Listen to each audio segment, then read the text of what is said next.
చాలామంది నాయకులు వైఎస్ఆర్ కాంగ్రెస్ పార్టీ నాయకులు అంటే వైసీపీ అధికారంలో ఉండగా ఒక రేంజ్లో మాట్లాడిన వాళ్ళందరూ ఇప్పుడు చాలా సైలెంట్ అయిపోయారు సార్. మీరు అబ్జర్వ్ చేస్తున్నారు అనుకుంటా.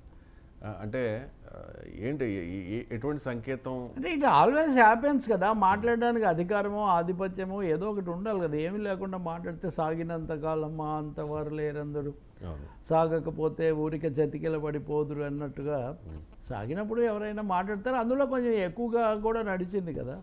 సో అందువల్ల ఇప్పుడు వాళ్ళంతా ఒక్కసారిగా ఇంకోటి మీరు గమనిస్తే అప్పుడే కాదు ఇప్పుడు కూడా రాజకీయపరమైన విధానపరమైన అంశాల కంటే వ్యక్తిగతమైన ప్రాబల్యాలు, తిట్టుకోవడాలు, దూషణలు ఇవి చాలా ఎక్కువగా ఉన్నాయి ఏపీ రాజకీయాల్లో. సో వీళ్ళంతా చెలరైపోయిన వాళ్ళంతా మంత్రులు. వాళ్ళని బూతుల నోటిపారుదల కాదు, నీటిపారుదల కాదు, నోటిపారుదల అని. నోటిపారుదల చాలా విశృంఖలంగా సాగిన కాలం మనం చూసాం కాబట్టి ఒకరని కాదు ఎవరినైనా కానీ. సో అదొక ధోరణిగా ఉండేది. ఇప్పుడు వాళ్ళంతా ఏం మాట్లాడాలి? ఇప్పుడు వాళ్ళు కాపాడుకుని ఆత్మరక్షణలో ఉన్నారు. అప్పుడు ఎక్కువగా ఎవరు మాట్లాడారో లేదా ఎక్కువగా ఎవరు అవతల వాళ్ళని రెచ్చగొట్టారో వాళ్ళు ఇప్పుడు ఎక్కువగా ఆత్మరక్షణలో ఉన్నారు, ఎక్కువగా కనపడకుండా ఉన్నారు. ఒక అంబటి రాంబాబు, అప్పుడప్పుడు కొడాలి నాని ఇలాంటి ఒకరిద్దరే కనిపిస్తున్నారు. మిగిలిన వాళ్ళందరూ ఏవి తల్లి నిరుడు కురిసిన హిమ సమూహములని ఎవరు ఎక్కడ కనిపించట్లేదు. అదే సార్.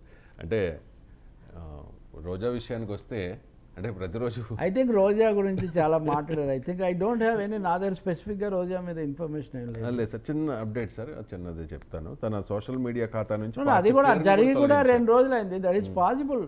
అంటే తనకి ఆప్షన్ లేదు, ఎందుకంటే ఏ పార్టీలోకి వెళ్ళడానికి ఆప్షన్ లేదు. ఎందుకంటే అందరినీ తిట్టారు, చంద్రబాబు నాయుడుని తిట్టారు, బీజేపీని విమర్శించారు. సార్ ఇప్పుడు మీరు ఒకటే గుర్తుపెట్టుకోండి సార్, రాజకీయాల్లో ఎప్పుడో తిట్టారు అన్నదాన్ని ఎవరు దే డోంట్ మైండ్. ప్రయోజనం ఉందంటే మొత్తం తీసుకుంటారు. మీరు అటు ఒక ప్రకటన ఇటు ఒక ప్రకటన వేసి అప్పుడు ఇప్పుడు అని చూస్తే పరమ బూతులు తిట్టిన వాళ్ళే మళ్ళీ పరమ విధేయులుగా ఉండడం మీరు చూస్తారు. ఇంకొకటేమో రోజా విషయానికి వస్తే ఆమె ఆంధ్రప్రదేశ్ నుంచి ఆంధ్ర టు తమిళనాడు అన్నట్టుగా తమిళనాడు రాజకీయాల్లోకి వెళ్ళిపోతారు, అక్కడ చేరతారని కొన్ని కథనాలు అందరు ఇచ్చారు. ఇచ్చిన తర్వాత లేదు ఆమెను ఎవరు అక్కడ ఇష్టపడట్లేదు, ఎవరు రానివ్వడం లేదు అంటున్నారు అని వచ్చిన తర్వాత కాదు ఆమెకు కాస్త దగ్గరగా ఉండేవాళ్ళు, ఆమె స్టాలిన్కు చాలా సన్నిహితురాలు, డిఎంకేలో ఆమెకు చాలా ఆఫర్ ఉందని ఇవన్నీ personal stories we may leave a side Ravi. When they take some ఒక స్టేజ్కి వచ్చినప్పుడు వీ కెన్ కామెంట్ అంది.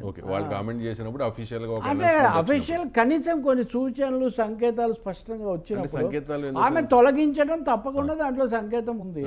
తొలగించడం అంత వీర విధేయతగా ఉన్నటువంటి లేదా జగనన్న అన్న లేకుండా మాట్లాడిన వ్యక్తి తొలగించాలంటే దానికి ఏం వివరణ ఇస్తారు అనేది కూడా మనం చూడాలి. అది వేరే కాదు, ఫలానా అయింది, టెక్నికల్గా అయింది, ఏదో ఉంటాయి 100 సమర్థనలు వాళ్ళు చేస్తూ ఉంటారు. రాజకీయాల్లో ఏదైనా సాధ్యమే, అంతే కదా. రాజకీయాల్లో తీసుకున్న తర్వాత మా అనుచరుల విజ్ఞప్తి మేరకు, వారి కోరిక మేరకు మేము ఈ నిర్ణయం తీసుకోవడం అయినది లేదు. ఇదైతే మటుకు డిపిని లేకపోతే అదేది ప్రొఫైల్ను మార్చుకోవడాలు దానికి మటుకు అనుచరులతో ఏం సంబంధం లేదు. దాని మా రాజకీయ మతలబులు ఏమున్నాయి దాని వెనుక, లేకపోతే నిజంగా మార్పుకు సంకేతం అంటే ఎవరైనా పార్టీ మారితే ఇద్దరికి ప్రయోజనం. రంగం సిద్ధం చేసుకుంటున్నారని అనుకోవాలి. రాజకీయంగా రంగం సిద్ధం చేసుకుంటున్నారా పార్టీ మారడానికి? ముద్దు వెంకటరమణ మారారంటే ఆయన రాజ్యసభ సభ్యుడు కాబట్టి, రాజ్యసభ సభ్యులకు చాలా వాల్యూ ఉంది కాబట్టి, డిమాండ్ ఉంది కాబట్టి ఆయన మారితే ఇటు టీడీపీ ఒప్పుకోవచ్చు, అటు అంటే ఇద్దరికి కూడా ప్రయోజనం ఉంటుంది.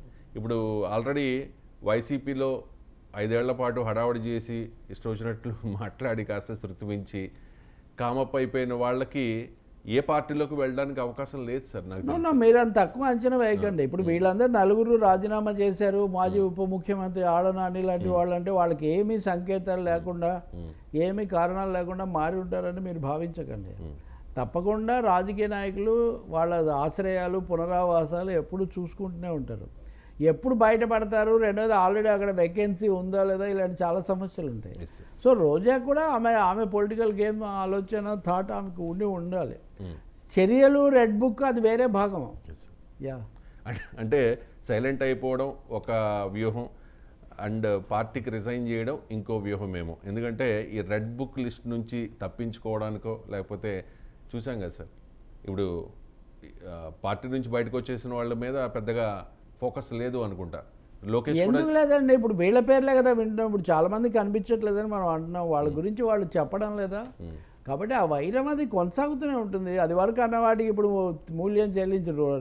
ఈరోజు ఉదయం కూడా లోకేష్ ఎక్కడో మాట్లాడారు. అవును, రెడ్ బుక్లో వీళ్ళందరి పేర్లు ఉన్నాయి, ప్రజలకు వ్యతిరేకంగా పనిచేసిన వాళ్ళవన్నీ ఉన్నాయన్నారు. కాబట్టి రెడ్ బుక్ అనేది డైలీ రొటీన్లో అది ఎక్కడో చోట అది ప్రస్తావనకు వస్తూనే ఉంది కదా. మరి వీళ్ళ పేర్లు అందులో లేకుండా ఉన్నా ఏం జరుగుతుంది అనేది ఆయన అందులోనే మళ్ళీ కక్ష సాధింపు ఉండదని కూడా ఒక మాట చెప్తున్నాడు మళ్ళీ. అదే మరి అందుకని బయట కూడా మనకి అవైలబుల్ ఉంది సార్, ఒకసారి బయట ప్లే చేయండి.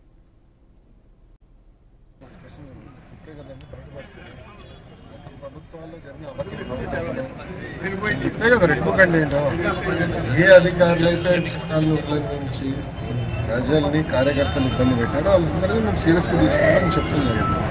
దాంట్లో భాగంగా ఒక్కొక్కరు బయటకు వస్తున్నాం, మాట్లాడే స్వేచ్ఛ వచ్చింది ఆంధ్ర రాష్ట్రం. మీడియా మిత్రులు కూడా స్వేచ్ఛ వచ్చింది, ప్రజాప్రతినిధులు స్వేచ్ఛ వచ్చింది, పులివెందుల ఎమ్మెల్యే కూడా స్వేచ్ఛ ఉంది. అసలు వెళ్ళిపోతున్నారు, ఆయన పులివెందుల ఎమ్మెల్యేనే కదా, ఆయన కూడా స్వేచ్ఛ ఉంది కదా. ఆయన ఎక్కడ తిరగచ్చు, ఆయన తిరగచ్చు. ఆయన ఇప్పుడు ఆయన గేట్ కి తాడులు కట్టేది ఇవన్నీ లేదు కదా, ఆయన కూడా తిరిగే స్వేచ్ఛ వచ్చింది. అట్లా అంటే వెళ్ళండి. ఎవరు అంటే రెడ్ బుక్ ఆ పేర్లు తన పేరు ఉందా లేదా అని, అంటే ఎవరైతే చట్టాలు ఉల్లంఘించారో పేర్లు ఉంటాయి. సో చట్టాలు వాళ్ళు ఉల్లంఘించాలని భావిస్తే వాళ్ళ పేరు ఉన్నట్టు. రైట్, చట్టాలను ఉల్లంఘించిన వాళ్ళ మీద యాక్షన్ ఉంటుంది, ఇది కక్షపూరితం కాదు అని చెప్తూ ఉన్నారు. అంటే వైసీపీ గవర్నమెంట్లో ప్రతి ఎమ్మెల్యే, ప్రతి ఎంపీ, ప్రతి మంత్రి ఇంక్లూడింగ్ జగన్మోహన్ రెడ్డి అందరూ కూడా ఏదో తప్పు చేశారు అన్నది కూటమి నేతల ఆరోపణ. ఎన్నికలకు ముందు ఇదే ఆరోపణ చేశారు, ఎన్నికల తర్వాత కూడా ఇప్పటికీ అదే ఆరోపణ చేస్తున్నారు. కాబట్టి మరి చట్టం తన పని తాను చేసుకెళ్ళిపోయే క్రమంలో ఖచ్చితంగా అందరూ బుక్ అవ్వాల్సిందే కదా సార్. నాకు తెలియదండి. ఇప్పుడు మనము క్లియర్గా వైసీపీ వాళ్ళు, టీడీపీ వాళ్ళు ఒకరి గురించి ఒకరు ఏమనుకుంటారు అనేది వాళ్ళ రాజకీయానికి సంబంధించిన విషయం. ఒక మంత్రిగా, ఆ పార్టీ ప్రధాన కార్యదర్శిగా లోకేష్ జాగ్రత్తగానే మాట్లాడుతున్నారు. ఎవరైతే చట్టాన్ని ఉల్లంఘించారో, చట్టానికి ఉల్లంఘించడానికి సంబంధించి చేశారో వాళ్ళ మీద ఉంటాయని ఆయన చెప్తున్నారు. ఇంకా మూడవది, ఆయన ఐపీఎస్ అధికారుల గురించి మాట్లాడారు. చట్టాన్ని ఉల్లంఘించడం అనేది ఎక్కువగా ప్రభుత్వంలో భాగంగా ఉన్నవాళ్ళు, అధికారులు, వాళ్ళకు సంబంధించిన వ్యవహారం అవుతుంది. అది నెంబర్ 1. నెంబర్ 2, రాజకీయంగా నోరు జారిన వాళ్ళు, ఇందాక మనం మాట్లాడినట్టుగా నోటి పారుదల, అది ఒక రాజకీయమైనటువంటిదిగా సాగుతుంది. మూడోది, లోకేష్ తనకున్న దీంతో జాగ్రత్తగా కూడా కక్ష సాధింపు ఉండదనే స్పష్టత కూడా ఇస్తున్నారు.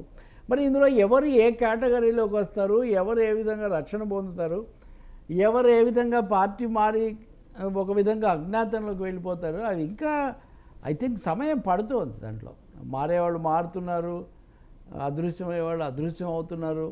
రోజా గురించి బయట జరుగుతున్న చర్చతో పోలిస్తే ఆమె ఇప్పటివరకు ఇచ్చిన ఒక సంకేతం అవి తొలగించటం, ఏది సోషల్ మీడియాలో అవి తొలగించడం మాత్రమే. ఆమె అనుకూలంగా కూడా ఏమీ మాట్లాడలేదు ఇప్పటివరకు. So let she come out and we may talk. ఇంకొకటేమో ఆడుదాం ఆంధ్రాలోనో ఇంకో దాంట్లోనో లేదా తిరుపతి దర్శనాల్లోనో ఆమె మీద చాలా అభియోగాలు ఉన్నాయన్నారు. ఆయన చెప్పిన రెడ్ బుక్కో లేకపోతే ఇంకో దాని ప్రకారం అవి కూడా బయటకు వచ్చినప్పుడు వాట్ హ్యాపెన్స్, మనం అప్పుడు దాని మీద తప్పకుండా స్పందించవచ్చు ఆ అంశం మీద. ఇక మరో కీలకమైన అంశం AP cabinet decisions sir. But ఆమె టార్గెట్లో ఉంటారు, అందులో ఇంకా రెండో అభిప్రాయం ఏం లేదు. రైట్, చూద్దాం సార్ ఎక్కడున్నారు ఏంటి అనే దాని మీద కూడా సోషల్ మీడియాలో విపరీతంగా ట్రోల్స్ నడుస్తూ ఉన్నాయి రోజా మీద. ఇప్పుడు అయితే ఛానల్స్లో చెప్పేటంత డ్రామాటిక్గా అయితే ఏం జరగట్లేదండి. మనుషులు అవన్నీ చాలా ఓపెన్గానే ఆల్మోస్ట్ కనబడుతున్నారు, మాట్లాడుతున్నారు, కనబడకుండా పోతున్నారు. అన్నీ కూడా ఒక ప్రాసెస్ ఏదో ఉంది. ఆఫ్టర్ ఆల్ ఎవ్వరు అద్భుతాలు ఏం చేయలేరండి, అనూహ్యమైన విషయాలు కూడా ఏం చేయలేరు రాజకీయాల్లో. ఎవరు చేసినా ఒక ఫ్రేమ్లో చేయాల్సిందే. AP cabinet decisions, reverse tendering రద్దు చాలా కీలకమైన